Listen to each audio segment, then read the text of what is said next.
আসসালামু আলাইকুম। আমার নাম মুসলমান মুসলিমা খাতুন মিতা। আমি জেনারেল নার্সিং, আর্মফোর্স নার্সিং আর বঙ্গবন্ধু নার্সিং তিনটাতে পরীক্ষা দিয়েছিলাম। আল্লাহর রহমতে তিনটাতে উত্তীর্ণ হয়েছি। আর আমি এটাতে অনেক খুশি।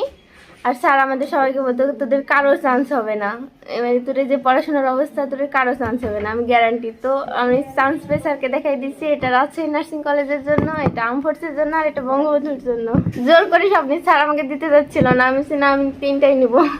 আমি জোর করে স্যারের থেকে নিয়ে নিচ্ছি। স্যারকে আমি হারিয়ে দিতে পারে খুশি আমি অনেক, স্যারকে হারিয়ে দিয়ে। স্যার হেরে গেছে কিন্তু স্যার হেরে যাওয়া অনেক খুশি। সাইফুল স্যার একটা বোকালো, সবার সাথে চ্যালেঞ্জ করছে, আল্লাহর রহমতে সবাই সে জেদ থেকে অনেক ভালো করছে।